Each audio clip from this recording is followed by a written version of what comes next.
Hey everyone, it's Evangeline here at etrailer, and today we have the Kuat NV 2.0 base. We're going to take a look at how it fits our 2020 Honda Pilot. If you're looking for a durable and reliable bike rack that has pretty much all the features you would expect from a premium rack, that's where the Kuat NV comes in handy.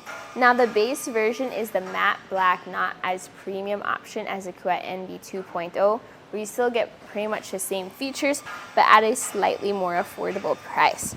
So let's talk about how this fits on the Honda Pilot. I think it fits great. All the features match well with the Pilot, starting with a tilt away. Tilting it away is operated by this lever over here. So you want to pull that lever and just let the rack drop down to a tilt. Why would you tilt your bike rack away? Well, if you want to access your hatch. As you can see here, opening up our hatch, there's plenty of clearance between our door, our pedals, and even our handlebars. So now we can get into our Pilot and grab whatever we need, whether it's our gloves over there, our waters, our helmets, or backpacks. Maybe we want to switch out our shoes while we're in here. We can do all of that without having to take the bikes off. And that way, we can just get back onto the road that much faster. Now, when you've gotten what you need, you just lift up on the rack, mainly you holding the frame, it snaps into place, and now you're ready to drive. The bike rack works with bikes of different shapes and sizes, especially since it's a front wheel mount rack and has zero contact on the frame. You also have a really stable and sturdy fit here.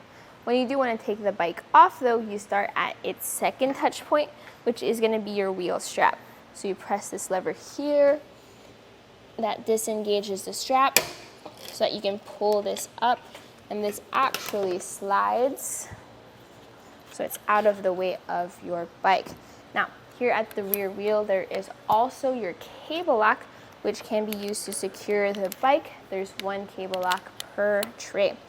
Moving over to the front wheel mount, since our rear wheel mount is off, hold on to the bike's frame with one hand as you press this button to release that hook, lift up, push out, and now you can grab your bike and hit the trails. This does have an up to 50-inch wheelbase, since you can slide this back and forth for those different wheelbase lengths. Now when your bike is off, I do recommend putting that strap back in so it's not flopping around as you drive around. For the front wheel cradle, notice how this has those different grooves for those different tire widths.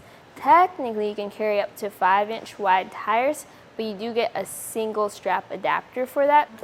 Let's talk about how much space this adds to the back of your vehicle though. So taking some measurements, I like to measure from the bumper to the end of the rack, and that sits at 29 inches. So that's a measurement to keep in mind if you're backing into your garage or trying to park into a tight spot. Another measurement is going to be ground clearance. So that's the end of the rack to the ground, 21.5 inches. So ground clearance is important here, mainly because of how high you may have to lift your heavy electric bikes. This has a 60-pound weight capacity. If you need to lift your 60-pound bikes up really high, that might be tricky. You might need to get a ramp.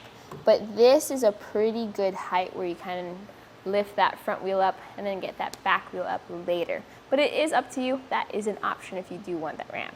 Remember that lever we pulled earlier to tilt it away? Well, pull it again, but this time lift up on the rack and it folds up into the portable position. So taking some measurements again there. From the bumper to the end of the rack by that knob, that's going to be 14 inches. So a good difference compared to when it was folded down. The closest point is really far away. So from the bumper to that front wheel mount, that's 3 inches of clearance, which is great if you are concerned about this getting any closer to your vehicle. Since it tightens down with an anti-rattle knob here instead of a wrench, it has this wedge that secures it in the hitch receiver, which means that it's solid and sturdy in your hitch. No worries about extra rattle and wobble as long as you tighten that down properly. So this right here right now was a look at the Kuat NV 2.0 base on the 2020 Honda Pilot.